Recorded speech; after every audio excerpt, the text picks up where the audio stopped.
नमस्कार, आप देख रहे हैं सियासी अखाड़ा। मैं हूं आपके साथ सचिन चौहान। हरियाणा में सालों से इंतजार कर रहे लाखों युवाओं का सपना जल्दी साकार होने वाला, क्योंकि सरकार ने बड़ी राहत दी है। मुख्यमंत्री नायब सिंह सैनी के निर्देश पर देर रात हरियाणा सीटी 2025 का नोटिफिकेशन जारी हो गया है और इस नोटिफिकेशन के तहत बेरोजगार युवा 28 मई से लेकर 12 जून तक आवेदन जमा कर पाएंगे, यानी कि जो 12 जून है वो डेडलाइन है और इसके बाद 14 जून शाम 6 बजे तक अभ्यर्थी फीस जमा करवा सकते हैं। हालांकि अभी सीटी के एग्जाम की जो डेट है वो डिक्लेयर नहीं हुई है।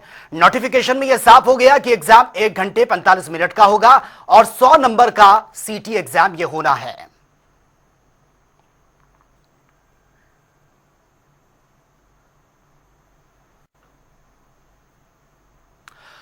और उन्होंने ट्वीट में क्या लिखा वो हम आपको बता रहे हैं। हरियाणा के प्रिय युवाओं, आज मुझे आपके साथ ये साझा करते हुए खुशी हो रही है कि प्रदेश में सीटी परीक्षा 2025 शीघ्र ही आयोजित ये की जा रही है। ये मुख्यमंत्री ने सोशल मीडिया प्लेटफॉर्म एक्स पर पोस्ट किया। आगे उन्होंने लिखा है कि जिसके लिए आप सभी आगामी 28 मई से ऑनलाइन आवेदन कर सकते हैं और साथ ही उन्होंने आगे लिखा कि यह परीक्षा प्रदेश के लाखों युवाओं के लिए रोजगार का सुनहरा अवसर लेकर आ रही है और हमारी सरकार बिना खर्ची और बिना पर्ची की इस नीति के साथ और मिशन मेरिट के सिद्धांत पर ही पूरी निष्ठा से काम भी कर रही है। यह भी उन्होंने अपने सोशल मीडिया अकाउंट पर यह पोस्ट किया है। हम हरियाणा के युवाओं को योग्यता के आधार पर नौकरियां देने के अपने संकल्प पर अड़िग हैं। तो मुख्यमंत्री नायब सिंह सैनी ने एक्स पर पोस्ट किया और साथ ही उन्होंने आगे लिखा कि प्रदेश की बीजेपी सरकार हर परिस्थिति में युवाओं के साथ खड़ी है। यह आश्वासन युवाओं को दिया है और आप सभी को आगामी परीक्षा के लिए ढेरों शुभकामनाएं, अग्रिम बधाई भी दी है और साथ ही उज्जवल भविष्य की कामना भी की है।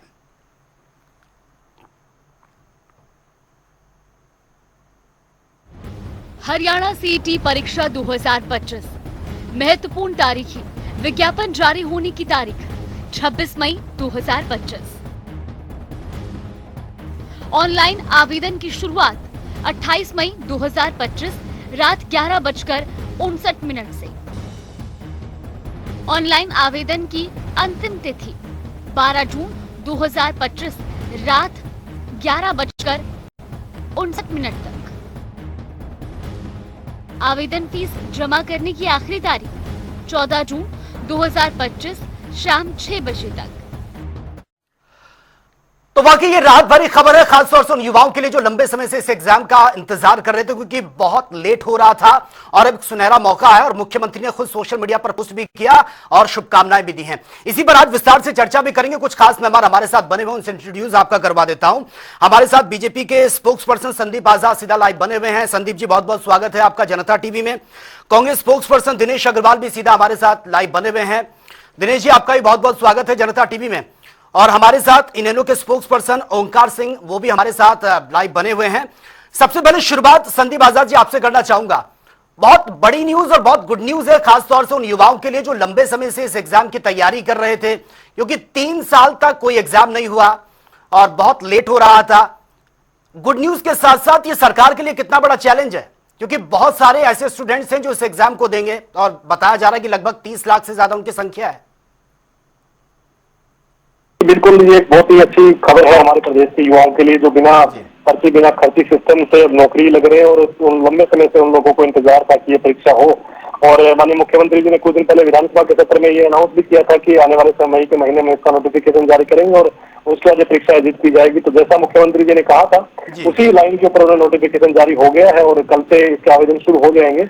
निसंदेह बहुत ही मुझे लगता है कि खुशी की बात है सब युवाओं के लिए जो इस परीक्षा की तैयारी कर रहे थे और नौकरियों को लेकर के पिछले 10 साल में जिस प्रकार का माहौल हमारे प्रदेश में है, आपने देखा ही होगा कि बिना खर्ची बिना पर्ची के सिस्टम पे भारतीय जनता पार्टी की तीसरी बार सरकार बनी और मुझे लगता है सबसे बड़ा मुद्दा चुनाव के अंदर ये रहा, जिसकी वजह से विश्वास कायम हुआ जनता का एक भारतीय जनता पार्टी के सरकार के ऊपर और उसी विश्वास की बदौलत आज तीसरी बार भारतीय जनता पार्टी सत्ता में है।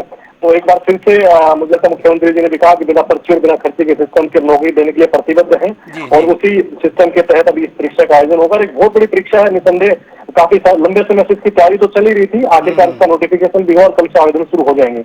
बड़ी परीक्षा चैलेंज कुछ नहीं है, बड़ी परीक्षा उसी हिसाब से तैयारी भी की गई और मुझे लगता है 30 लाख के आसपास युवाओं के बाद इस परीक्षा में शामिल होने के आसार हैं। आवेदन आते हैं, उसके बाद देखते हैं कितने लोग शामिल होंगे।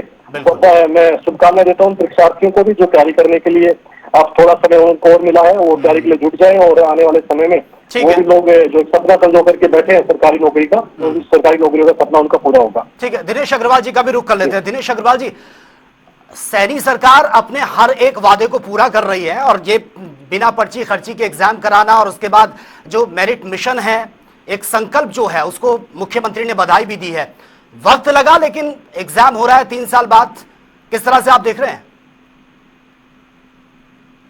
को नमस्कार, आपके माध्यम से आपके चैनल देख रहे सभी दर्शकों को भी मेरा नमस्कार। सीईटी का एग्जाम हो रहा है कई साल के बाद, आपने सूचना दी, पहले तो मैं आपको धन्यवाद दूं और मुख्यमंत्री जी को बधाई दूं इस बात के लिए कि वो सीईटी का एग्जाम करा रहे हैं जी। परंतु कम से कम वो एग्जाम कराने के साथ साथ ये बता दें कि सीईटी का एग्जाम किस लिए करा रहे हैं, वो उसका पर्पज क्या है। हरियाणा में नौकरियां आप दे कहा रहे हैं, आप बेच रहे हैं नौकरियों को। 2019 में आपने जो पॉलिसी लागू की थी, हाई कोर्ट ने आपके मुंह पे चपेट मारी है जी। आपने जब सरकार बनने से पहले ये कहा चुनावों के दौरान कि नायब सैनिक शपथ तब लेगा जब वो कर्मचारियों को भर्ती कर देगा, उनको ज्वाइन करा देगा। हमें बड़ी खुशी हुई कि हमारे हरियाणा प्रदेश के बेरोजगार युवाओं को रोजगार मिलेगा, लेकिन हम जानते थे कि ये खर्ची पर्ची वाली सरकार है। और अभी भी उनके प्रवक्ता ने जो लाइन बोली, उन्होंने कहा कि चुनाव का सबसे बड़ा मुद्दा था ये बिना पर्ची बिना खर्ची। लेकिन आपके एचपीएससी के कार्यालय में आपका सेक्रेटरी 3 करोड़ की रिश्वत लेते पकड़ा जाता है, उसको नौकरी देने का राइट नहीं है। नौकरी या तो एचपीएससी का चेयरमैन दे सकता है या चीफ मिनिस्टर दे सकता है जी। आज तक ये नहीं बताया कि वो एचपीएससी का सेक्रेटरी वो चेयरमैन के लिए 3 करोड़ ले रहा था या मुख्यमंत्री के लिए ले रहा था। आज ये जो 25,000 नौकरियों का ढिंढोरा पिछले 2 साल से पीट रहे हैं, और नायब सैनी जी ने जो कहा कि मैंने सबसे पहले उनको ज्वाइन कराया, बाद में खुद शपथ ली, ठीक है। उनको एडजस्ट करने के लिए एचकेआरएन के जो कच्चे कर्मचारी हैं, पहले तो उन पर तलवार लटकी हुई थी, लेकिन अब हाई कोर्ट ने एक बात कह दी है शपथ कि ये जो आपने अंक दिए हैं ये संविधान के साथ खिलवाड़ है ये। ठीक और है, उन्होंने कहा जवाब ले लेते हैं। नई लिस्ट बहुत गंभीर सवाल आपने उठाए हैं दिनेश अग्रवाल जी, जवाब ले लेते हैं। संदीप जी हमारे साथ बने हुए हैं। सुनने प्लीज कंप्लीट करने दो। ठीक जी है। सचिन जी, मैं जवाब दूंगा दिनेश जी की बात का। सचिन भाई कि जब से भारतीय जनता पार्टी की सरकार बनी है, हरियाणा प्रदेश के अंदर 30 से ज्यादा भर्तियों के पेपर लीक हुए हैं, और एक बार में 8,39,000 बच्चों ने कांस्टेबल की परीक्षा का वो दिया, और वो पेपर लीक हुआ, वो रद्द कर दिया आपने। लेकिन वो जो 8.5 लाख बच्चे तैयारी कर रहे थे और जो मेहनत कर रहे थे, जो पैसा खर्च कर रहे थे, मेरा प्रश्न सबसे बड़ा इस बात को लेकर है कि हरियाणा कर्मचारी चयन आयोग जो हर साल 28 करोड़ रुपए गोपनीयता के ऊपर खर्च करता है, वो कर्मचारी चयन आयोग और एक हैदराबाद की कंपनी है और हरियाणा के भाजपा के सफेदपोश नेता, ये आपस में मिले हुए हैं। पेपर लीक जो होता है वो लीक नहीं होता, पेपर बिकता है। चलिए ठीक है, बिकता है, जवाब दे देते हैं। बहुत गंभीर सवाल आपने उठाए हैं और बहुत गंभीर आरोप भी लगाए हैं। आधा मिनट सिर्फ आधा minute. Group A, group B, group D, C, ये नौकरियां तो हरियाणा के बच्चों के लिए है ही नहीं। ये तो अमित शाह जी का टेलीफोन आता है, एसडीओ भर्ती होने 186 एसडीओ बाहर के प्रदेशों के लग जाते हैं। हमारे हरियाणा के हिस्से में तो ग्रुप डी आती है और ग्रुप डी का पेपर लीक हो जाता है। लीक क्यों होता है कि जब तक इनके पास पूरा पैसा ना आ जाए, पेपर पूरा बिक ना जाए, तो ये पेपर लीक का नाम लेकर उसको कैंसिल करते हैं। हरियाणा में नौकरियां बेची जा रही हैं, खुलेआम बेच रही है सरकार, बेच रही है। ठीक है, जवाब ले लेते हैं सर। बहुत गंभीर आरोप आप लगा रहे हैं, बहुत गंभीर आरोप आप लगा रहे हैं। जवाब ले लेते हैं, जवाब दीजिए संदीप आजाद जी। बहुत गंभीर आरोप आपकी सरकार पर लग रहे हैं कि नौकरियां कहाँ है, नौकरियां तो बेची जाती हैं। सचिन जी, मैं बता देता हूँ आपको एक बार। 10 साल कांग्रेस ने शासन किया, 2007 से लेकर के 2014 तक इनकी सरकार रही। अब देश के पीछे मत बोलिए, आप सुन लीजिएगा। देश के पीछे मत बोलिए, मैंने आपको सुना, सुनिए। आपकी बात का जवाब दे रहा हूँ दिनेश जी, मैं आपकी बात का जवाब दे रहा हूँ, सुन लीजिए एक बार। दिनेश जी, मैं आपकी बात का जवाब दे रहा हूँ, आप सुन लीजिए कि नौकरियां कहाँ है, कहाँ दी जा रही है, मैं अब आपको बता देता हूँ। एक मिनट आप सुन लीजिए सचिन जी। जी 2005 से लेकर के 2014 तक इन लोगों की सरकार रही, इन्होंने कितनी सरकारी नौकरियां दी? 86,000। अरे सुन लीजिए, अरे दिनेश जी सुन लीजिए, मैं बता रहा हूँ आपको। आप दिनेश जी सुन क्यों नहीं रहे? आप सुन लीजिए एक मिनट, 2025 आप सुन लीजिए, मैं बता रहा हूँ आपको। आप कह रहे हैं नौकरियां कहाँ पे, मैं बता देता हूँ आपको नौकरी। मैं सीटी की बात कर रहा हूँ, मैं आप सीटी की बात पे भी आऊंगा, आपकी बात का जवाब दूंगा। आप सुन लीजिए एक बार, आप सुन लीजिए, मैंने आपको सुना, आप सुन लीजिए। इन लोगों की 10 साल तक इन लोगों ने शासन किया, 86,000 के आसपास इन लोगों ने नौकरियां दी थी।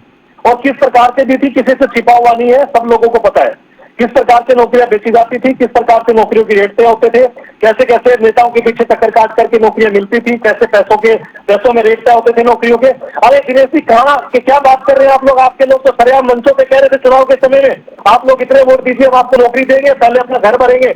दिनेश जी आप कहाँ इनकार कर रहे हैं इस बातों को? आपके लोग तो सरेआम स्वीकार कर रहे थे, सरेआम आपके लोगों ने चुनाव में कहा है कि भैया इतने वोट दीजिए, इतनी नौकरी आपको देंगे। आप भूलिए मत इन बातों को, सब लोगों के सामने ऑन रिकॉर्ड बिल्कुल बोला है उन लोगों ने। अब जब से भाजपा की सरकार बनी, पिछले 10 साल में 1,44,000 से ज्यादा नौकरियां भाजपा की सरकार अब तक दे चुकी है।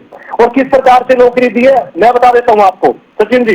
एक एक परिवार के अंदर 3-3 बच्चे नौकरी लगे, एक एक भर्ती के अंदर, बिना पर्ची के, बिना खर्ची के। हम लोगों ने उनके घर जाके देखे, हम लोगों ने उनकी विजिट की है। जिन लोगों को कभी आस ही नहीं थी सरकारों से कि भैया हमारे बच्चे भी कभी नौकरी लग सकते हैं, ऐसे ऐसे परिवारों के लोग नौकरी लगे हैं। अब दिनेश जी तो अपने शासनकाल की सारी बातें कर रहे हैं, नौकरी दिखती थी, कैसे कैसे दिखती। दिनेश जी आप अपनी सरकार की बात मत कीजिए। भारतीय जनता पार्टी की सरकार पूरी तरह से पारदर्शिता नौकरी देने के लिए प्रतिबद्ध है। और मुख्यमंत्री जी ने कहा कि 26,000 नौकरियां देंगे और उन्हें अपने वादे को पूरा किया। पहले उन्हें, बाद में उन्हें शर्त ली, पहले उन बच्चों को ज्वाइनिंग दी, उन लोगों का रिजल्ट जारी हुआ। आप लोग तो चुनाव के दौरान जब उनका हम रिजल्ट जारी करने वाले थे, आप लोग तो कोर्ट में पहुंच गए थे कि हम उनका रिजल्ट जारी नहीं होने देंगे। विरोधी कौन है? विरोधी कौन है? युवा को रोजगार देने का बताइए, 1 मिनट है, सबको पता है इस बात का। और मैंने कहा सबसे बड़ा मुद्दा बिल्कुल था बिना पर्ची बिना खर्ची का, क्योंकि आप लोगों ने मंचों से कहा कि हम नौकरियों को बेचेंगे। आपके लोग, आपके विधायक जो प्रत्याशी थे वो सरेआम कह रहे थे। और ये बात किसी से छिपी नहीं है कि 10 साल में नौकरियों की किस ठीक है। प्रकार से बंदरबाज की थी आपने। क्षेत्रवाद का सबसे बड़ा मुद्दा आगे था, कहाँ के लोग नौकरी रखते थे? लोग कहते थे कि आप सोनीपत खसर और आप अगर रोहतक से बिलोंग करते तो आपको नौकरी मिलेगी, तो आज नौकरी नहीं मिलेगी, बिल्कुल नौकरी नहीं मिलती थी। दूसरे क्षेत्रों के लोगों को बिल्कुल नौकरी मिलती थी। आपको पता है नहीं थी, हरियाणा की पूरी जनता जानती है। इस बात को छुपाने का प्रयास मत कीजिए आप बिल्कुल भी। और 1,43,000 नौकरियां ठीक है, जब जवाब ले लेते दे हैं। चुकी है सरकार। आप मेरी बात ध्यान से सुनिए। 2014 में नरेंद्र मोदी ने ये कहा कि आप मेरी सरकार बनाओ, हर साल 2 करोड़ लोगों को नौकरी दूंगा। क्या उन्होंने वोट को खरीदा था 2 करोड़ नौकरियों के बदले में? उन्होंने वोट खरीदी थी नौकरी के बदले में। और दूसरी बात जो ये कह रहे हैं कि मेरी पार्टी के नेताओं ने कहा कि हम नौकरी को बेचेंगे। या तो एक भी बयान दिखा दें ये आपके चैनल पे, वरना नाक रगड़ के माफी मांगे झूठ बोलने के लिए।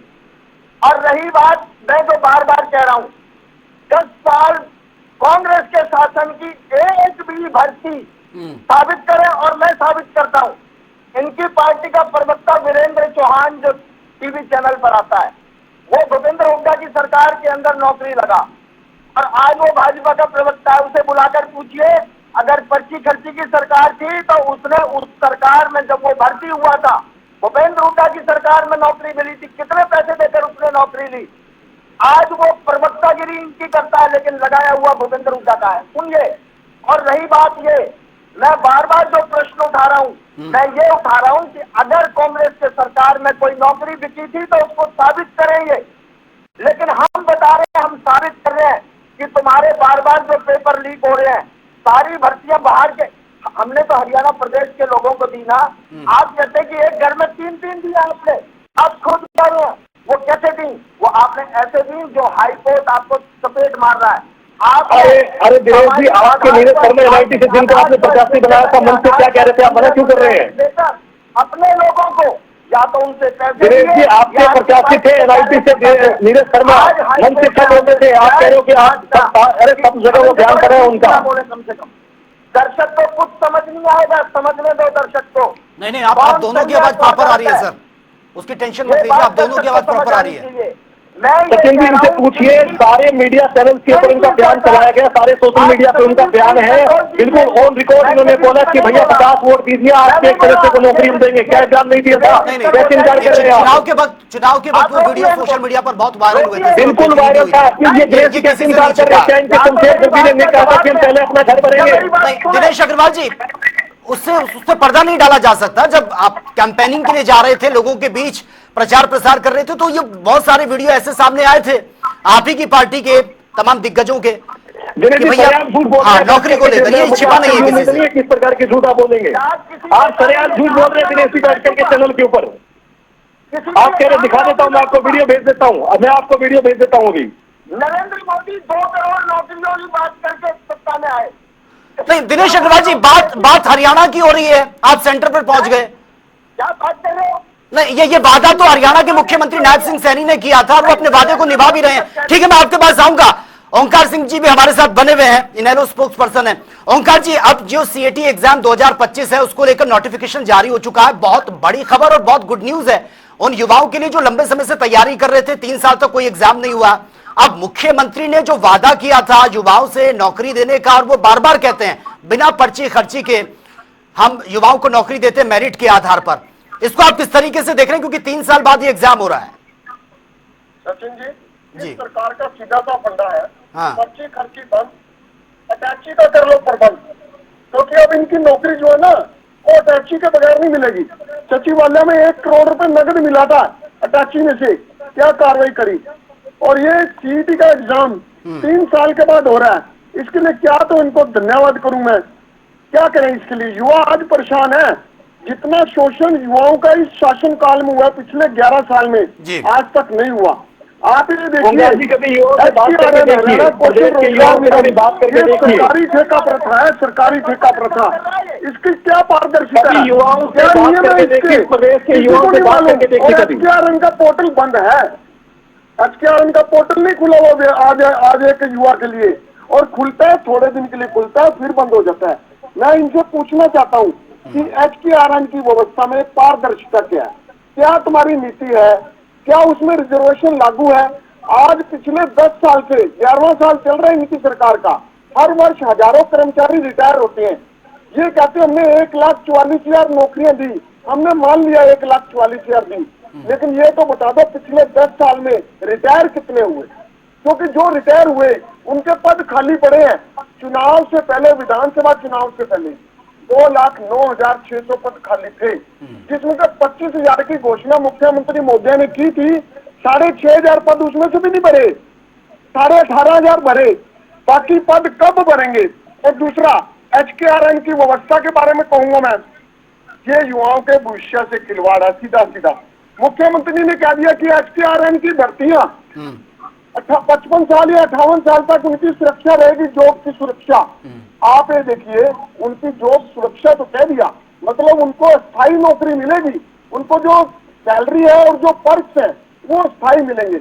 उसी काम के लिए सरकारी नौकरी में, उसी काम के लिए एक व्यक्ति 75,000 से लेकर लाख रुपए ले रहा है, उसी काम के लिए एक नए युवा को 10,000 से लेकर 15,000 दिए जा रहे हैं। और ये जो पर्ची खर्ची बंद वाला काम कहते हैं ना, ये टोटल ढकोसला है। मैं गारंटी से कह सकता हूँ, अम्बाला छावनी का रहने वाला हूँ। नगर परिषद अम्बाला छावनी में 103 कर्मचारी एचकेआरएन में भर्ती हैं। सारों की लिस्ट मेरे पास है। सारों के सारे अधिकतर बीजेपी के, किसी का चाचा, किसी का भतीजा, किसी की भतीजी, सारे बीजेपी के भर्ती हैं। और यहाँ के अनिल विज मंत्री ने बोला था यहाँ नौकरियों के लिए ना आए। मैं तो सरेआम कहता हूँ, आप कहते हो नौकरियों के लिए ना आए, ये भर्तियां कैसे होगी? क्या सिर्फ बीजेपी वाले ही सारे के सारे इंटेलिजेंट है? और फिर एचकेआरएन में तो सिर्फ बी क्लास की नौकरी होती है। ए और बी क्लास सारी की सारी गुजरातियों को दे दोगे, सारी की सारी दूसरों को दे दोगे। जवाब ले लेते हैं। वैकेंसी निकली, पंजाब के सबसे ज्यादा भर्ती किए गए। संदीप जी जवाब दीजिए, ओंकार सिंह जी ने बहुत वैलिड सवाल पूछे हैं। ये बीजेपी सरकार ऐसी सरकार है, चलिए, ये सिर्फ और सिर्फ युवाओं को छल रही है, उनसे खिलवाड़ कर रही है। नौकरी के नाम पर तो है नहीं, एचकेआरएन के नाम पर कच्ची नौकरी दे रहे हैं। ये बता दें कितनी नौकरियां, आज चुनाव का रिजल्ट आया अक्टूबर में आया था, आप देखिए 2 महीने हो गए, 5 महीने 7 महीने में बता दें कितनी नौकरियां दी। ठीक है संदीप जी जवाब दीजिए। दिनेश अग्रवाल जी भी कुछ कहना चाहते हैं। दिनेश जी, आपके पास आऊंगा। संदीप जी, पहले आप जवाब दीजिए। नौकरियां 25,000 वो तो हाई कोर्ट का आदेश था, उस आदेश के मुताबिक इन्होंने देनी थी। ये सब ढकोसला, कोई पर्ची खर्ची बंद नहीं। जितना भ्रष्टाचार इस सरकार में आज तक नहीं हुआ, पर्ची खर्ची बंद। चलिए ठीक है, जवाब दे देते हैं। की बात कर दे रहा हूँ जी। ओंकार जी, मेरा दोनों प्रवक्ताओं से निवेदन है और इनकी पार्टी के नेताओं से भी निवेदन है कि एक बार जाकर के जिन युवाओं को नौकरी मिली है इस सरकार के अंदर, या जो युवा तैयारी कर रहे हैं, उनका विश्वास एक बार जाकर के चेक कर ले और उन लोगों से बात कर ले जाकर के। मैं आपको कह रहा हूँ, ओंकार जी सुनिए, आप एक बार उन लोगों से बात कीजिए जिन लोगों को नौकरियां मिली है, जो लोग तैयारी कर रहे हैं, जो युवा तैयारी कर रहे हैं, उनसे बात कीजिए। नौकरियां दी, मैं मानता हूँ 3 नौकरियां दी होंगी अपने परिवार में। कर्मचारी लगाने के लिए उनको कैसे कैसे सैलरी मिलती है, ठेकेदार उनका किस प्रकार से शोषण करते थे, आपको पता होगा। उनका क्यों, दिनेश जी आप दोनों को पता है। और अब शोषण नहीं होगा, अब क्या हो रहा है? अभी तो शोषण हो रहा है। जब से तुम्हारी सरकार आई है, नौकरी मांग रही है, तुम नौकरी दे नहीं। शोषण नहीं हो रहा, समय पर सैलरी मिलती है, बिल्कुल रूल बने हुए अधिकारी के, बिल्कुल नियम बने हुए, उन्हीं नियमों के तहत भर्ती होती है। आप 303 लोगों की लिस्ट है। बताने के लिए, कहने के लिए है, कहने के लिए आप दिखाइए 303 कौन से लोगों की लिस्ट आपके पास, आप दिखाइए कौन से। आप ये बताइए कि एचकेआरएन में रिजर्वेशन पॉलिसी लागू होती है, ये बता दीजिए। एचकेआरएन करके रिजर्वेशन पॉलिसी नहीं है, सरकार उस पर काम कर रही है। मैंने आपको कहा एचकेआरएन में अभी तक आपके पास एचकेआरएन की पॉलिसी नहीं है।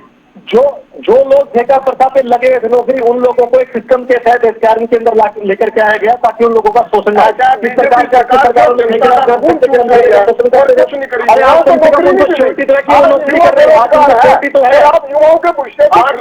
कम से कम इस बात की श्योरिटी है कि उनकी नौकरी लगी। ठेकेदार के पास जब नौकरी करते थे उनको किस बात की श्योरिटी होती थी, किसी बात की श्योरिटी थी? क्यों नहीं खत्म कर रहे ठेका प्रथा? ठेका प्रथा तो खत्म हो चुकी है कब की। एचकेआरएन के अंदर जब से सारे ये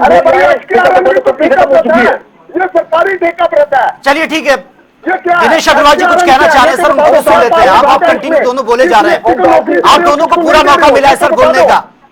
आप दोनों ने अपनी अपनी बातें रखी। दिनेश अग्रवाल जी कुछ कहना चाह रहे हैं। दिनेश अग्रवाल जी अपनी बात रखिए सर। सबसे पहले तो एचकेआरएन डिप्लॉयमेंट पॉलिसी है, एम्प्लॉयमेंट पॉलिसी नहीं है। आप उसके पोर्टल में जाइए, पढ़िए, डिप्लॉयमेंट है। और जो हरियाणा सरकार को पंजाब हरियाणा हाई कोर्ट ने जो आदेश दिए, मैं आपको एक बार पढ़ के सुना देता हूँ।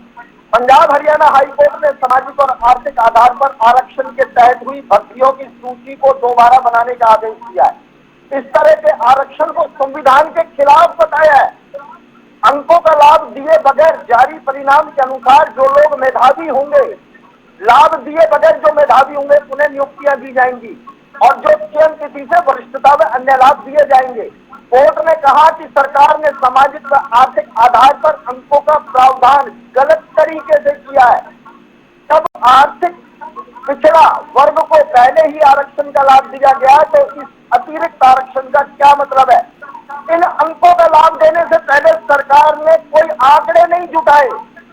जैसे इन्होंने वोट ठगने के लिए हरियाणा में 52 लाख बीपीएल कार्ड बना दिए और आज ये कह रहे हैं कि जिसने अपनी बीपीएल कार्ड के अंदर अपनी इनकम 1,80,000 से नीचे फर्जी दिखाई है, या तो वो खुद विड्रॉ कर ले, वरना सरकार अगर करेगी तो 2 साल की सजा होगी आपको। और उस समय इन्होंने खुद बनाए बीपीएल के कार्ड केवल वोट ठगने के लिए। ऐसे ही इन्होंने आर्थिक आधार और सामाजिक आधार और योग्यता के आधार देकर अपने लोगों से या तो इन्होंने पार्टी के वर्करों को भर्ती कर दिया 15-15 नंबर एक्स्ट्रा देकर, या इन्होंने पैसे लेकर भर्ती किया। आज कोर्ट ने इनके मुंह पे शपथ मारी है। ये अभी कह रहे थे ना, बहुत बड़ा मुद्दा था, बिना खर्ची बिना पर्ची, इनकी पोल तो कोर्ट ने खोल दी। और रही बात, बार बार कह रहा हूँ, एबीसी ग्रेड की नौकरियां सारी बाहर के प्रदेश के लोगों को मिलती है। और ये जो बार बार जब भी कोई बात आती है, ये 70 साल कांग्रेस ने ये किया वो किया। अरे भैया 11 साल हो गए तुमको। सवाल आज की सत्ता से पूछा जाएगा। अगर तुम हम जवाब देने के लिए तैयार है, आपके सवाल को ढंग से हो, आप हमको जवाब देने के लिए तैयार है। आपकी हर बात का जवाब हम दे रहे हैं, आपकी हर बात का जवाब है, तुमने साबित किया हो। और तुम्हारी तो हाई कोर्ट तुम्हारे मुंह पे बोल रहा है। दिनेश जी, जो हाईकोर्ट का निर्णय आया है उसका सम्मान करते हैं, लेकिन किसी भी युवा की नौकरी। देखिए, समय का अभाव है, फाइनल कमेंट ले लेते हैं। समय का अभाव है, फाइनल कमेंट ले लेते हैं सर। बहुत से ऐसे स्टूडेंट्स हैं जो तैयारी कर रहे हैं, क्योंकि 30 लाख से ज्यादा स्टूडेंट्स को एग्जाम देना है, और वो आप सभी के कॉन्वर्सेशन को सुन रहे होंगे। जी, टीईटी का एग्जाम देने वाली नौकरी तो नहीं है। कहाँ है नौकरी, बताइए कहाँ है नौकरी? अरे दिनेश जी, मैंने डिबेट के शुरू में आपको बता दिया कि 10 साल में आपने कितनी नौकरियां दी थी और हमने कितनी नौकरियां दी थी। मैंने बता दिया आपको। और एक बार जाकर के प्रदेश के युवाओं से मिल लीजिए, एक बार प्रदेश के युवाओं से बात करके। चलिए ठीक है सर, समय का अभाव है। तैयारी कर रहे हैं उनसे पूछ लीजिए एक बार जाकर के। आप डिबेट में बैठ के चिल्लाइए मत। आप थोड़ा प्रदेश में निकलिए बाहर, आप युवाओं से बात कीजिए जाकर के, आपको पता चल जाएगा। एक बार युवाओं से बात कीजिए। देखिए, बहुत सारे जो युवा है जो तैयारी कर रहे हैं, नौकरी लगे उनसे पूछिएगा, उनका मनोबल टूटेगा अगर इस तरह से कुछ नहीं होने वाला। एक बार युवाओं से जाकर सवाल उठ पूछिए रहे एक बार। हैं। चलिए sir, final comment sir. Sandeep ji जवाब दीजिए। बहुत सारे सवाल उठ रहे हैं और ओंकार सिंह जी ने भी सवाल पूछे हैं, दिनेश जी ने भी बहुत गंभीर आरोप लगाए हैं। बहुत कम समय है, जितना संक्षिप्त हो सकता है आप जवाब दीजिए। सचिन जी, मैंने बिल्कुल कहा टीवी डिबेट के ऊपर मैं जवाब दे रहा हूँ कि सरकार बिल्कुल पारदर्शिता के साथ भर्ती करने के लिए प्रतिबद्ध है, युवाओं को रोजगार देने के लिए प्रतिबद्ध है। मेरे दोनों प्रवक्ताओं से निवेदन है, इनेलो के प्रवक्ता बैठे हैं और दिनेश अग्रवाल जी बैठे हैं। एक निवेदन मेरा इनसे है कि जो प्रदेश में युवा रोजगार जिनको नौकरियां मिली है भाजपा सरकार में, और जो लोग अभी तैयारी कर रहे हैं उनसे जाकर के कम से कम मिले और उनसे बातचीत करें। वो अपने आप आपको बाकी सारी चीजों का जवाब दे देंगे। बिल्कुल आप ओंकार जी, मैं दोनों से निवेदन कर रहा हूँ, एक बार जाइए प्रदेश के युवाओं से मिल लीजिए एक बार जाकर के, वो अपने आप आपको जवाब दे देंगे। ठीक है, जारी कर दो। ठीक है, फाइनल कमेंट ओंकार जी। सचिन जी, जब से सरकार बनी है हाँ। युवा बेरोजगार और परेशान है। आप देखिए पीएचडी तक किए हुए युवा, उनके पास नौकरी नहीं है, और प्रोफेशनल डिग्री एमबीए किए हुए युवा घर पे बैठे हैं, लाखों युवा, लाखों। आप खुद देख लीजिए कितनी डिग्रियां युवाओं के पास, नौकरी नहीं है। और नौकरी 10,000 12,000 रुपए में नौकरी मिल रही है। प्राइवेट में जो युवाओं का शोषण होता है सबको पता है। हमारी बहन बेटियां इतनी परेशान है, सरकार की तरफ से कोई नौकरी व्यवस्था नहीं है। जितने इन्होंने रिटायर कर दिए पिछले 11 साल में, कम से कम उतनी तो भर्तियां करते थे। आज भी पद खाली क्यों है? अगर इन्होंने भर्तियां करी, आज पद खाली क्यों है? और जिस हिसाब से ओंकार जी विभागों से रिक्वायरमेंट आती है उस हिसाब से सरकार भर्ती कर रही है और लगातार रोजगार दे रही है, लगातार भर्ती कर रही है। समय नहीं बचा है सर, के अंदर मत बोलिए, काउंटर क्वेश्चन नहीं होंगे, अब समय नहीं है मेरे पास। दिनेश अग्रवाल जी फाइनल कमेंट सर। 11 साल पहले नरेंद्र मोदी जी ने कहा कि हर साल 2 करोड़ नौकरी दूंगा। हरियाणा देश के अंदर 2% हिस्सा रखता है। उस 2% के हिसाब से 22 करोड़ में 44 लाख नौकरियां हरियाणा की बनती थी। अगर वो 44 लाख नौकरियां हरियाणा को मिल जाती तो आज हरियाणा को नौकरी की जरूरत नहीं पड़ती। आज आप किसी भी चीज का आवेदन मांग लीजिए, अगर आपके पास 2000 वैकेंसी है तो हरियाणा में से आपके पास 18 लाख फार्म आ जाएंगे। 2000 नौकरियों के लिए 18 लाख फार्म आ जाएंगे, ये बेरोजगारी बता रही है जी। और आप जो बार बार नौकरियों का ढंढोरा पीट रहे, मैं फिर कह रहा हूँ कि आपका आईना दिखा दिया हाई कोर्ट ने कि आपने किस तरीके से बेईमानी की। दिनेश जी, हम सम्मान करते हैं हाईकोर्ट के निर्णय का, हमने बिल्कुल नहीं कहा, हम हाईकोर्ट के निर्णय का सम्मान करते हैं, हम उससे काम कर रहे हैं, हम उसके ऊपर काम कर रहे हैं। दिनेश जी, बीच में आपको बोलना नहीं पड़ता। आज पर दूसरी पार्टी के प्रवक्ताओं की आवाज नहीं दबा रही। नहीं, आवाज किसी की नहीं दबी है सर, बोलने का मौका सबको मिला है, सबको मंच मिला है अपनी बात रखने का। मैंने आपके ऊपर कोई आरोप नहीं लगाया। नहीं, मैं कह रहा हूँ भाजपा का प्रवक्ता अगर दूसरी पार्टी के प्रवक्ताओं के बीच में बोलता है तो तभी बोलता है क्योंकि उसके पास सटीक जवाब नहीं है। दूसरों को रोकने का प्रयास तभी किया जाता है। हम गलत बात, आप जो गलत बात बोल रहे हैं हम उसका विरोध करने के लिए बोलते हैं, हमारे पास सारी बातों का जवाब दे रही थी आपकी। अरे भाई मेरे भाई तुम कितने ईमानदार हो? 3-3 करोड़। अरे चलिए सर, तो महिला आयोग तक रिश्वत लेती पकड़ी गई है। महिला आयोग तक भी रिश्वत लेती पकड़ी गई है। कहाँ पहुंच गया? ठीक है, आप ट्रैक हो रहे हैं सर, ये डिबेट का ये मुद्दा नहीं है। दिनेश अग्रवाल जी, डिबेट का ये मुद्दा नहीं है। अगर आप फिर दूसरे क्वेश्चंस पुटअप करेंगे तो फिर मैं समय नहीं दे पाऊंगा आपको। आपने अपनी बात रखी, चलिए। नहीं, आपने अपनी बात रखी है। हरियाणा, आप ये बताइए, 8 महीने हो गए नायब सिंह सैनी को। कभी कहते हैं हैंडपंप लगा के मैं पंजाब में पानी भेज दूंगा। अरे हैंडपंप से पानी आता है तो खुद ही ले लो। पंजाब मेरे भी कहाँ पहुंच गया आप यार? नहीं, आप पानी के मुद्दे पर पहुंच गए सर। सीएटी एग्जाम की बात हो रही है यहाँ पे। आप इधर उधर नहीं की देखिए, बातें मत आपको कीजिए। बहुत सारे स्टूडेंट्स आज सुन रहे होंगे इस डिबेट को कि एक अच्छे वे में ये डिबेट जाए ताकि उनका हौसला बढ़े। वो लंबे समय से तैयारी कर रहे हैं, मौका मिला 3 साल बाद। मुख्यमंत्री हरियाणा को मिला, हाँ, गंभीर मुख्यमंत्री नहीं मिला, मस्करा मिला, नौटंकीबाज मिला। नहीं, अगर ऐसा होगा तो सर सारा फैसला तो जनता के हाथ में है। कैसा ये हरियाणा की जनता ने तय किया, हरियाणा की जनता ने उनको चुना है, ठीक है। चलिए। दिनेश जी, आप मत बोलिए बात, हरियाणा की जनता ने उनको चुना है, आपने डिबेट में बैठ के नहीं चुन लिया उनको। नहीं देखिए, आपने डिबेट में बैठ के नहीं चुन लिया उनको, हरियाणा के लोगों ने चुना उनको। हरियाणा के लोगों ने 48 सीटें देकर के चुना उनको। एक भी बच्चा पास नहीं हुआ सचिन भाई, ये आपकी शिक्षा नीति है। नहीं ठीक है दिनेश अग्रवाल जी, ये भी एक बहुत बड़ा चैलेंज है सरकार के सामने, क्योंकि 30 लाख से ज्यादा जो उम्मीदवार हैं उनको एग्जाम देना है, उनके लिए किस तरह से तैयारी करना, पारदर्शिता के साथ परीक्षा करवाई जाएगी। हाँ। बिल्कुल पारदर्शिता के साथ ये परीक्षा होगी। ठीक है। इसके लिए आयोग ने पूरी तैयारी की है, किसी प्रकार की कोई संशय नहीं इस विषय के अंदर। और ये हमने पहले भी कहा कि भारतीय जनता पार्टी युवाओं को रोजगार देने के लिए ठीक है। प्रतिबद्ध है और उस प्रतिबद्धता को दिखाते हुए इस परीक्षा का आयोजन फिर से किया ठीक जाएगा। है सर, समय का अभाव है, आप तीनों से मैं माफी चाहूंगा, समय का अभाव है, डिबेट कंटिन्यू नहीं रख पाऊंगा मैं। बहुत बहुत शुक्रिया आप तीनों का इस डिबेट का हिस्सा बनने के लिए, और आपने अपनी बात बहुत विस्तार से भी रखी। तो देखिए, सीटी एग्जाम 2025 जो है उसका नोटिफिकेशन जारी हो चुका है। हालांकि एग्जाम कब होगा, फिलहाल इसकी जो डेट है वो अब तक डिक्लेयर नहीं हो पाई है, लेकिन नोटिफिकेशन जारी होगा। लेकिन अब जो एग्जाम देने के लिए तैयारी करें, क्योंकि 3 साल बाद ये एग्जाम है और बताया जा रहा है कि 30 लाख से ज्यादा स्टूडेंट्स जो है वो एग्जाम देंगे, और एक बहुत बड़ा चैलेंज सरकार के लिए है कि पारदर्शिता के साथ, ताकि सिटिंग अरेंजमेंट बहुत अच्छे से हो और एग्जाम भी बहुत अच्छे से हो, क्योंकि बहुत उम्मीद लगाए जो उम्मीदवार थे, 3 साल से एग्जाम नहीं हुआ, तो एक बहुत बड़ी संख्या में जो स्टूडेंट्स हैं वो एग्जाम देने जाएंगे, तो ये सरकार के लिए किसी चैलेंज से कम नहीं है। तो फिलहाल मेरे साथ इतना है, लेकिन तमाम खबरों के लिए आप बने रहिए जनता टीवी के साथ। नमस्कार।